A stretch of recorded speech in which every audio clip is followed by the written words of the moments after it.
आज की वीडियो में हम लोग हल करेंगे क्लास 10वीं का गणित प्रश्नावली 11.1 का प्रश्न संख्या 1। तो वीडियो में बने रहें दोस्तों। यहाँ पे दिया हुआ है 7.6 सेंटीमीटर लंबा एक रेखाखंड खींचिए और इसे 5:8 में जो है कि विभाजित कीजिए। फिर बोला है कि दोनों भागों को मापिए। ठीक है दोस्तों, तो चलिए इसको हल करते हैं। बहुत ही आसान प्रश्न है। तो दोस्तों हल में हमने यहाँ पे लिख दिया है। ठीक है दोस्तों, शुरू में बोला है कि 7.6 सेंटीमीटर का एक रेखाखंड खींचिए। तो हम लोग एक इंची की सहायता से जो है कि दोस्तों नापेंगे कि 0 से लगाकर 7.6 यहाँ से आएगा हम लोग का, यहाँ तक मान लीजिए कि हमें यहाँ पे 7.6 सेंटीमीटर इसको नाप दिए। तो इसका नाम भी रख देंगे। ठीक है दोस्तों, 7.6 सेंटीमीटर। एक का नाम रख देते हैं ए, दूसरे का नाम रख देते हैं बी। ठीक है दोस्तों, फिर उसके बाद क्वेश्चन में बोला है इसे 5:8 में विभाजित कीजिए। जब भी ऐसा सवाल हो दोस्तों, बस दोनों को जोड़ करके यहाँ से एक न्यून कोण खींच देते हैं। न्यून कोण का मतलब 90 डिग्री से कम हो। अगर हम इसको डायरेक्शन में लेते हैं, अगर हम सोज खींचेंगे तो जो है कि 90 डिग्री हो जाएगा।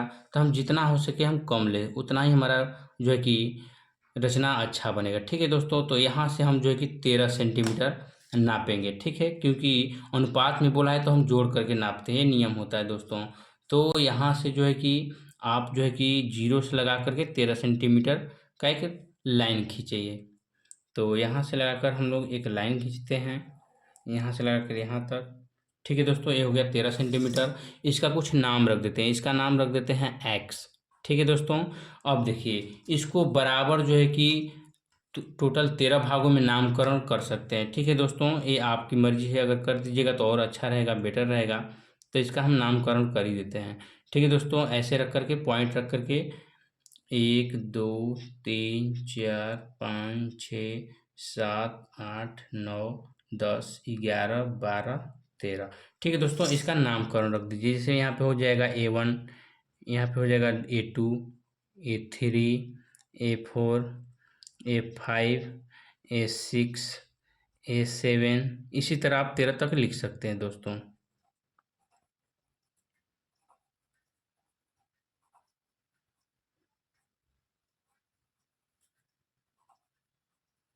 ठीक है दोस्तों, अब जो है कि जो बी पॉइंट है उसको हम एक्स पॉइंट से जो है कि मिला देते हैं। ठीक है, तो जो बी पॉइंट है उसको हम एक्स पॉइंट से हम यहाँ पे ऐसे मिला देंगे। ठीक है, यहाँ तक कोई दिक्कत नहीं होना चाहिए दोस्तों। अब क्या करते हैं कि एक चाप की सहायता से दोस्तों जो है कि हम बिना नापे हुए, ठीक है, यहाँ से लेकर के यहाँ तक जो है कि एक लाइन खींचेंगे अपनी मर्जी से। ठीक है दोस्तों, तो हमने खींच दिया। ठीक है, अब देखिए उसके बाद इसकी त्रिज्या को बिना हिलाए डुलाए इसी त्रिज्या के आधार पर जो है कि A5 से लेकर के एक लाइन खींचेंगे।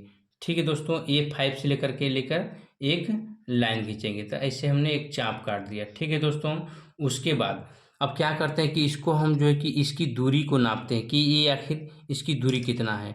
ठीक है दोस्तों, तो यहाँ पे हम लोग ऐसे नापेंगे। ठीक है, तो यहाँ पे हमने नाप दिया। अब इसी की त्रिज्या, यही त्रिज्या लेकर के जो है सेम A3 पर रख करके हम एक यहाँ चाप काटते हैं। ठीक है दोस्तों, यहाँ पे हमने एक चाप काट दिया। हम जो है कि पेन से बना रहे हैं ताकि डार्क दिखे आपको। आप अच्छे से जो है कि कॉपी पे जो है कि पेंसिल से बनाइएगा।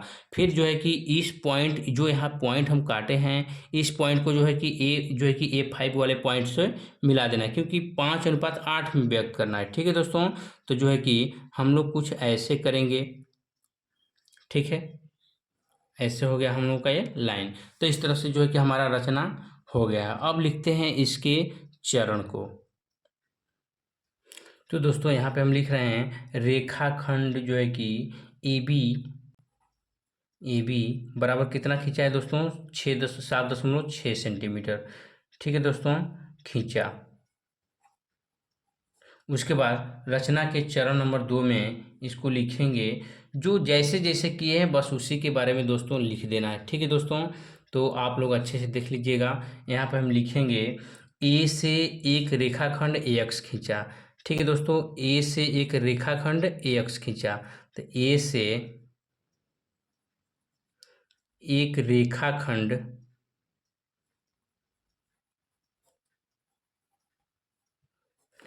AX खींचा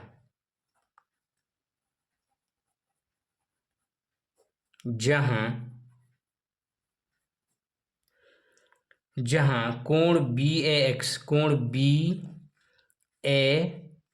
यानी एक प्रकार का ये जो है कि कोण हो गया। ठीक है दोस्तों, तो कोण BAX, जहां कोण BAX एक न्यून कोण है, क्योंकि हम जो है कि इसके अंडर में लिए हैं दोस्तों, 90 डिग्री के अंडर में लिए हैं, तो हमारा न्यून कोण होता है। तो जहां कोण BAX क्या है, एक न्यून कोण है, कोण BAX एक न्यून कोण है।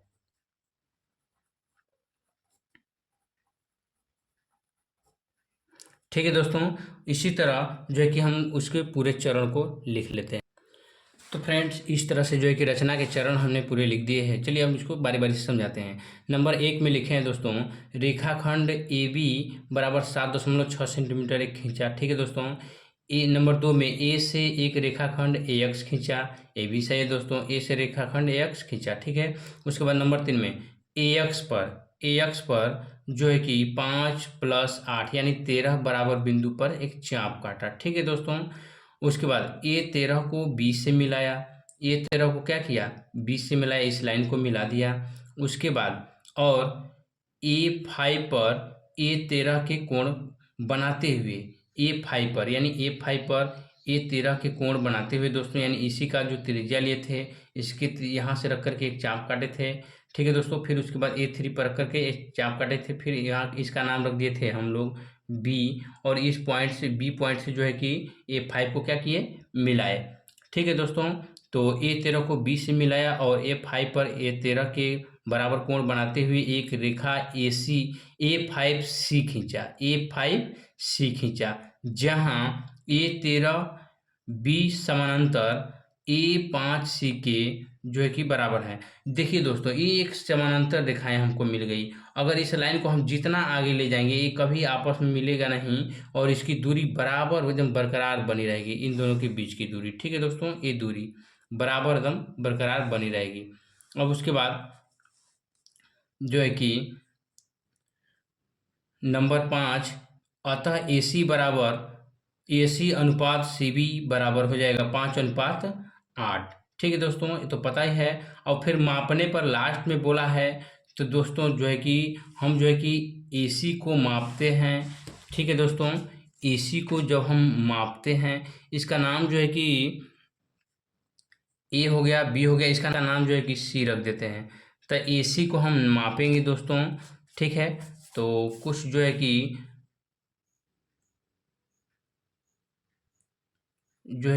दोस्तों इसको हम मापते हैं, तो हमारा आएगा 3 यानी 3.5 के करीब। ठीक है दोस्तों। तो 3.5 इसको लिख लेते हैं। आप लोग इंची से अच्छे से नाप लिख बना दीजिएगा, यानी 3.5 हो जाएगा। अब उसके बाद फिर बोला है कि CB को भी मापना है, तो CB जो है कि हमारा A लाइन हो जाएगा, तो इसको भी नापते हैं। तो ये भी हो जाएगा 4.5, यानी 0 से लगाकर कितना हो जाएगा, 4.5, यानी यहाँ पे जो है कि CB बराबर 4.5 हम लोग इसको कर लेते हैं। ठीक है दोस्तों, तो इस तरह से हमारा जो आंसर था पहला हल हो चुका है। चलिए मिलते हैं अगले वीडियो में अगले प्रश्न के साथ, तब तक के लिए धन्यवाद।